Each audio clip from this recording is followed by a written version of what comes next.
says. It's about minus 16 right there. That's cold, eh? But we're in the shade.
We're going to try the battery pack.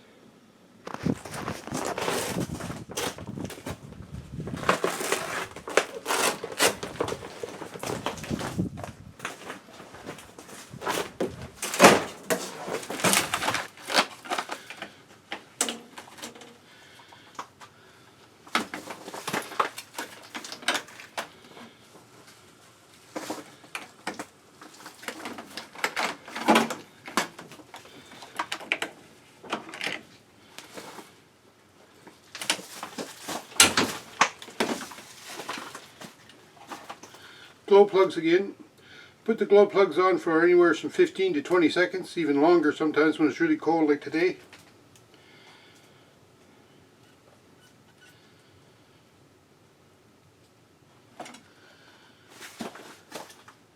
So I had them on for about 20 seconds now. Here we go.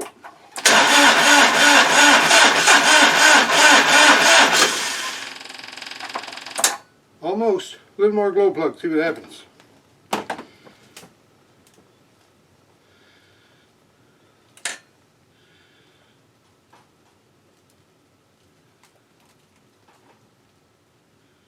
Okay, that's about another 20 seconds.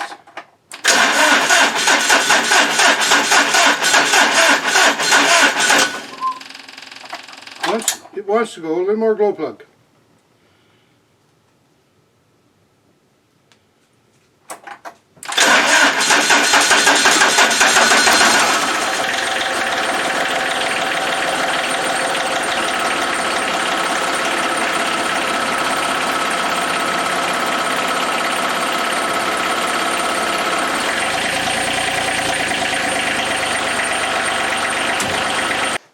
How's she going? Well, cold morning, tractor won't start. That ever happened to you? Yeah, happens to me most every cold morning. I love my Massey Ferguson. I think it's a great rig, but boys, oh boys, it's cold-blooded. It doesn't like to start in the cold weather, and I don't blame it. I don't like getting going in the cold weather either. But, you know, there's a bunch of different things you can try to get your engine started in the cold. I don't know, maybe everybody has their own little ideas and tips and tricks on how to do that. But you saw here today what I did was I tried to start the engine, it wouldn't go. I went and got my battery booster pack thingy there, and I finally talked it into starting. So what I'd like to do today is talk to you a little bit about some of the things you can try to get your diesel engine started on a cold winter's morning. Well, one of the first things you can do to help your engine start, the diesel engine, is you have to get heat into it. So lots of guys have block heaters, and I have this little unit here. This is an oil pan heater. It's an electric oil pan heater. It's got a magnet in it, and it just clips on your oil pan, right? It's only a 200 watt heater, so it doesn't make a whole pile of heat, but it does work. It does warm up the oil somewhat. A block heater, that's an electric element that goes inside the block and actually heats the coolant of your engine, and it keeps the engine at a nice, well, I wouldn't say warm temperature, but not a cold temperature. And the whole idea being behind these units that either a block heater that heats the coolant or this magnetic heater that heats the oil in the oil pan is to allow the oil to be more liquid, make it easier for the engine to turn over. And of course, if the engine is easier to turn over, it'll turn over faster. And the faster it turns, the more compression it can build, and the quicker it can build up heat. So the way we get combustion in a diesel engine is by heat and compression. So by warming up the engine or warming up the oil, we can spin the engine quicker and build up that compression in the heat quicker and allow the diesel fuel and air to combust. That's the idea behind these unit heaters like this or a block heater. So I don't have block heaters, I just use this, and to be honest, I don't put this on the tractor very often because you have to remember to unplug it. That's the trouble with these units. They're electrical based and you have to unplug them. I don't know. I was thinking of putting a block heater in the tractor, but anyway, those are options you can try, right? You can heat the engine to make it start up quicker. Now another thing you can do, talking about heat, and I don't have one here to show you, but you can get little warmer blankets to put around your battery. The batteries in the cold, their output is reduced. So if you can warm the battery up, you can trick the battery into thinking it's the middle of the summer, and I should be able to start this engine, and it'll spit out some more current and get your engine spinning faster. But again, the whole idea behind this, heating the battery or heating the engine, is to get your diesel engine to spin over faster, to make more compression and heat, to ignite the diesel. Okay, another thing I tried different times, and this one it was a little bit off the wall, but because we're relying on heat to help the diesel fuel air combust, if I take the cover off my air intake, I have here a hair dryer. You take the cover off your air intake, maybe even take the air filter out, get this hair dryer blowing nice warm hot air down the intake manifold of your diesel engine. And I did this a couple of times when it was really cold and my tractor wouldn't go. And I turned this hair dryer on in the intake manifold. I left it for about, I don't know, 10-15 minutes maybe. And when I tried to start my tractor, it did start. Because what you're doing again is you're putting heat into the combustion chamber to allow that compression to take place and the heat build up to combust the diesel fuel and air. So a hair dryer is a good thing to have for your tractor. Put it in the intake manifold, and like I say, it sounds a little bit off the wall, but it worked for me at least once, and I tried it twice. But the second time it didn't quite work as well, but I had a bad battery at that time, so I wouldn't blame the hairdryer for that one. Alright, one more thing we can do to try to get heat into the engine. It's a quick starter fluid. This is an ether based product. It's very flammable. And you can spray that in the intake manifold of your diesel to get your diesel engine to fire up. I wouldn't recommend using this very often or for long periods of time, maybe once or twice. If it doesn't go after trying the quick start, I wouldn't continue to use this. This is hard on the engine. The reason it's hard on the engine is because it's cold, your engine's turning over slow, it's not the ideal condition to start your engine.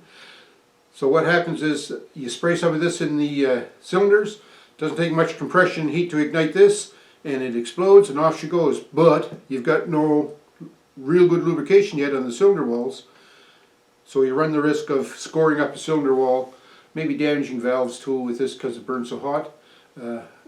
And because the diesel engine relies on compression to compress the fuel and air mixture, then if you score up the cylinder walls, you lose some compression, and the next thing you know, your diesel engine is not working quite right. Might start okay, but it doesn't get much power out of it. I wouldn't recommend that you use it every day, but every now and again as an emergency, you can resort to this. Then the other trick, like I use today, is you get one of these booster packs. This one says it's good for up to 900 cranking amps, but it does work. You saw that. I started my tractor with it. This battery, in parallel with the battery that's on board with the tractor, that certainly boosts the cranking amps and certainly makes it a lot easier to start the tractor, as you saw. Not easier, but it makes it turn over better. And getting the tractor to turn over is key because you want it to spin up as fast as you can to build up that compression and the heat. That's what we're after, right? Compression, heat, to get the diesel to start. So this booster pack, I started the tractor with it this morning. There's a button here that indicates the strength in this booster pack. Whoops, not that button, this one. And it still shows fully green, so I didn't discharge this a whole lot. But you know, this in itself, I don't know how good of a battery it's in it, but it's good when you put it in parallel with another battery to give you that extra little boost of current that you need to get the starter motor to spin up, to turn up the RPMs on the engine, to create more compression, which creates more heat, which allows the fuel to combust. I guess that's what I'm trying to say with that. So these are decent to have around, you know, they're good for starting the car as well. They're expensive. I forget what I paid for this, around $100 I think, a Canadian Tire here in Canada. But it's well worth having one of these around in the shop. It certainly save you in an emergency, or some night you're trying to start your tractor or your car and it won't go, or some morning. Good thing to have. Okay, so when you've exhausted all avenues of trying to get your diesel to start and it still won't go, what do? Your battery's dead, you got a plow, diesel won't go. Well, you can get battery chargers. Now this is a little battery charger that I got a long time ago. This one, I don't know, this battery's been around. I think there was 2 of these batteries around because there was 2 of everything on the Ark. This is an old battery charger, that's for sure. It says it's a battery charger and a battery maintainer, but I'm not too sure about the circuitry in this that allows it to be a battery maintainer. I tried it on the battery on Nanny's lawn tractor, the Husqvarna, and I think it destroyed the battery. So I'm not too sure. You can ruin a battery by overcharging it. I think that's what was going on with this. This is a great charger, but as a maintainer I don't trust it, so I don't use it as a battery maintainer. But it is a good battery charger. It's got 3 scales, 2 amps, 4 amps, and 6 amps, and it charges a 12-volt battery. So it's good that you have that variety in charging currents. You don't want to charge a battery with too much current, charge it too quick, because then you'll burn the plates in it, and you don't want to charge it too slow because, well, it might just not ever charge on you. So it's good to have that variety in current ranges when you're charging. But this is a good little charger. I use it a lot. I'm glad I have it, but I don't like to use it as a maintainer. You can buy battery maintainers, and I think these days, with the technology that they have and the electronics that's within them, I think the battery maintainers would probably do a good job of keeping a battery maintained up to snuff, like as far as the charge goes, and it wouldn't destroy the battery. But I didn't have good luck with this one because I think it ruined the battery on Nanny's Husqvarna tractor. So, because I didn't like using that battery charger / maintainer to maintain batteries, I went and bought myself a couple of these. They're called 12-volt intelligent pulse repair charger. Now this is an offshore product. It feels, well, to be honest, it feels chintzy. I don't know how good they are. This was $40 on Amazon, 40 Canadian. It's light. I don't know what's in it as far as circuitry goes, if it can maintain the battery. It said in the Amazon description you can clip this onto your battery and it'll maintain it at a good, healthy charge level. But when I read the instructions about this, it says don't leave it connected to your battery long term. So there you go. What does long term mean? Is that like 2 hours, 4 hours, 4 weeks, a month, 6 months? I don't know. So as a battery maintainer, I'm not going to recommend this. But what I like about this was it has 3 different settings. It has one here for car batteries, truck batteries, tractor batteries, things like that. It has a setting for AGM, gel material in your battery. Like I know on my ATVs now I have AGM batteries, a gel instead of a liquid in them. It's a gel, so it's good for that. It has a setting here for ATV, motorcycles, canoe batteries, things like that. I'm not sure. I think it just charges at a lower current rate is all, because it's a smaller, the plates in the battery are smaller surface area, so it doesn't need as much current. But also there's a display in here, and you can push this button and it'll switch between different modes of display. First of all, it displays the voltage that the battery is producing. Then it'll display the current that the charger here, this actual charger, is producing to pump into the battery. And then it'll display the battery temperature. So those are important things to know when you're charging your battery, like the current that you're using to charge it, and also the temperature of the battery, because you don't want to overheat your battery when you're charging it. The other charger that I had, you could set the current to 2, 4, or 6 amps. This will automatically sense how much current it needs. And I used this the other day to charge the battery on my tractor because I couldn't get it to go. And I was interested to see how it worked, so I was watching it pretty close. And it started off, it was charging around 6.5 amps. And the battery voltage was, I think, 11.8, if I remember correctly. Anyway, as the battery voltage come up, like 12, 12.2, 12.3, 12.4, the current was going down. It went down as low as 2.5, and the battery voltage was 12.6. That's when I unhooked it to try to start my tractor, and the tractor started up just like that. So my experience from using this just one time is it seems to have done the job well. It charged the battery quick too, like it didn't take very long to charge it. So I was pleased with that. But you know, long term, is this going to be the answer? I don't know. I hope so. I'm not going to use it as a maintainer, which is what I purposely bought it for. So, but anyway, as a battery charger, I like it. It works good. So that's another thing you can do to try to get your tractor started on a cold day. Is you can get yourself these smart chargers, as opposed to say an ordinary battery charger. Smart chargers, I think, are better technology. They can sense what's wrong with the battery, and they can control the charging based on the condition of the battery. Alright, one last thing we can do to help our tractor start on a cold day is we can, well, you can't see that, but we can put conditioner in the fuel. Now, conditioner in the fuel does a lot of different things. First of all, any good fuel supplier will condition the fuel at the pumps for winter use. You hear on YouTube different times, people will say make sure you get winter weight or winter conditioned fuel, not summer fuel. I've never ever questioned the fuel suppliers around here where I live, whether it's winter fuel or summer fuel. I look after that myself. If they make it winter fuel, that's great as far as I'm concerned. But any fuel I buy, I always put conditioner in it, whether that's gasoline or whether it's diesel. And this diesel fuel here, it's a methyl hydrate based product. Methyl hydrate, I think is what it is. I'm pretty sure that's what it is. And what the methyl hydrate does is it absorbs the water or mixes with the water and allows it to flow out of the tank, out of the container, whatever it is, into the engine. Whether I don't know that it burns. I don't think you can burn water, no matter who you are. A lot of products state that they'll burn water, but what it does is it mixes with the water and burns it up. You just have more residue left after the burn. But what this does is it absorbs water, and it also helps the diesel fuel it helps keep it from gelling up. Now, diesel fuel is notorious for getting thick in the cold. So when you condition your fuel, you prevent it from being thick. So that means when it's going through the system, inside the engine there's injectors, and what they do is they spray the diesel fuel mixture into the cylinder. If the diesel fuel is thick and well, I'm going to say gooey, but it's not really gooey, it doesn't get gooey, but thick, then the spray pattern coming out of those injectors is not what it should be. So when you put conditioner in your fuel, it allows that spray pattern on the injector to be more what it should be on a nice warm day.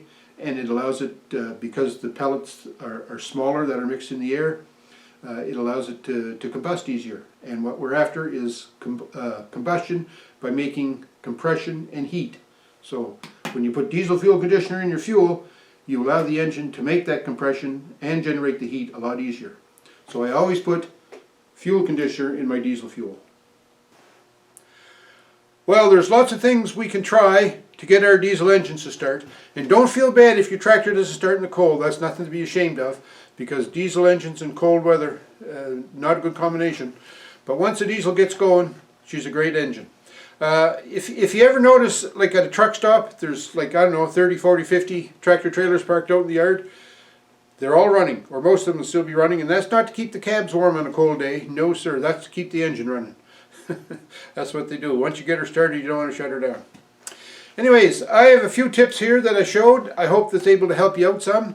If you have some tips on how you start your diesel engine, I'd like to hear about them in the comments. Please share them, and then we can make sure that everybody gets to see them.